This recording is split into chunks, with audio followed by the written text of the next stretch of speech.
Hi friends, welcome to our channel. AP fee reimbursement 2025కి సంబంధించి amount అనేది అసలు ఎప్పుడు వేస్తారనేది ఒక పెద్ద క్వశ్చన్ మార్క్గా మిగిలిపోయిందండి. 2024-25 అకాడమిక్ ఇయర్కి సంబంధించి కేవలం 2 విడతలు మాత్రమే ఈ యొక్క ఫీజు రియంబర్స్మెంట్ అమౌంట్ అనేది విడుదల చేశారు. రిమైనింగ్ 2 ఇన్స్టాల్మెంట్ అమౌంట్ అనేది ఇప్పటివరకు మనకైతే విడుదల చేయలేదు.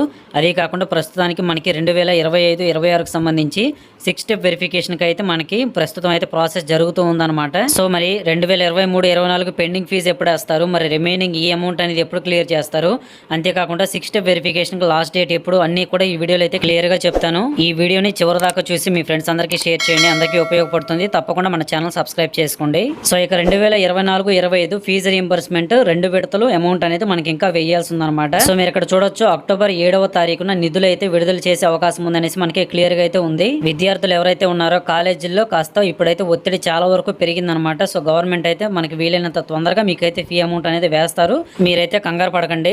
నెక్స్ట్ 6 స్టెప్ వెరిఫికేషన్ కంప్లీట్ చేసుకోవడానికి అసలు ప్రాసెస్ ఏంటి, లాస్ట్ డేట్ ఎప్పుడు, అంతేకాకుండా కావాల్సిన డాక్యుమెంట్స్ ఏంటి అన్ని కూడా వివరంగా ఇప్పుడు చెప్తాను. దయచేసి జాగ్రత్తగా వినండి, స్కిప్ చేయొద్దు. ఫీజు రియంబర్స్మెంట్ పథకం కింద ఏ విద్యార్థులు అయితే చదువుతూ ఉంటారో వారందరి పేర్లు కూడా మీ యొక్క కాలేజెస్కి అయితే వస్తాయి అనమాట. సో ప్రతి ఒక్క విద్యార్థికి కూడా మీ యొక్క కాలేజీలో మీ యొక్క నేమ్ దగ్గర మీ యొక్క అప్లికేషన్ ఐడి అయితే ఉంటుందండి. సో అప్లికేషన్ ఐడి తోటి మీకైతే మీ యొక్క కాలేజీలో మీ యొక్క తంబు వెరిఫికేషన్ అయితే చేస్తారు. సో ప్రతి ఒక్కరు కూడా తంబు అయితే వెయ్యాలి. అలా ఎవరైతే మీ యొక్క కాలేజీలో ఫింగర్ ప్రింట్ అథెంటికేషన్ కంప్లీట్ చేసుకుంటారో మీ యొక్క నేమ్స్ అనేవి వెంటనే మీ ఊరి గ్రామ వార్డు సచివాలయంకి అయితే వస్తాయన్నమాట. సో మీ యొక్క గ్రామ వార్డు వెల్ఫేర్ ఆఫీసర్ని మీరైతే కాంటాక్ట్ అయితే మీకైతే అన్ని వివరాలు చెప్తారు. సో మీకు లిస్ట్ అయితే వస్తుందండి మీ యొక్క సచివాలయంకి అయితే. సో ఆ లిస్ట్ లో మీ పేరు ఉన్నట్లయితే మాత్రం తప్పకుండా మీ ఫ్యామిలీ మెంబర్స్ అందరివి Aadhaar card xerox copies, ration card xerox copy, తర్వాత స్టూడెంట్ ఇంకా మదర్ యొక్క జాయింట్ అకౌంట్ ఏదైతే ఉంటుందో ఆ అకౌంట్ పాస్బుక్ యొక్క జిరాక్స్ కాపీ కావాలి. సో ఇది బీసీ ఓసీ స్టూడెంట్స్కి మాత్రం జాయింట్ అకౌంట్ అయితే ఉంటుంది.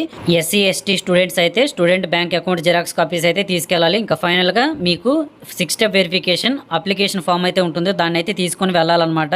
సో అది ఫిల్ చేసి డాక్యుమెంట్స్ అన్ని కూడా సబ్మిట్ చేస్తే ఫైనల్గా 6 స్టెప్ వెరిఫికేషన్ అనేది ఈ విధంగా కంప్లీట్ అవుతుంది. దీనికి లాస్ట్ డేట్ ఎప్పుడు అని అంటే మాత్రం దీనికి లాస్ట్ డేట్ అంటూ ఏది లేదండి. ఎందుకంటే కంటిన్యూస్గా స్టూడెంట్స్ యొక్క నేమ్స్ అనేవి యాడ్ అవుతూనే ఉంటాయి అనమాట. సో కానీ మీ నేమ్ కానీ మీ యొక్క సచివాలయం యొక్క లిస్ట్లోకి వచ్చిందంటే మాత్రం తప్పకుండా వెంటనే విత్ ఇన్ 10 డేస్లో చేసుకోవడానికి ట్రై చేయండి. ఇక ఫైనల్లీ 2023-24 పెండింగ్ అమౌంట్ అన్నది అసలు వేస్తారా లేదా అని చాలా మంది అయితే అడుగుతూ ఉన్నారు.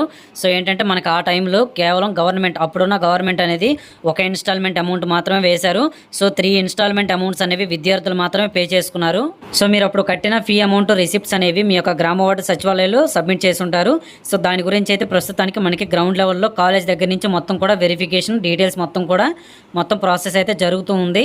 సో దీని గురించి తొందరలో అయితే అప్డేట్ వచ్చే అవకాశం ఉంది గైస్. సో ఎనీ అప్డేట్ తప్పకుండా మీకైతే ఇన్ఫార్మ్ చేస్తాను. తప్పకుండా మన ఛానల్ సబ్స్క్రైబ్ చేసుకుని వీడియోని లైక్ చేసి మీ ఫ్రెండ్స్కి షేర్ చేయండి. Thank you for watching.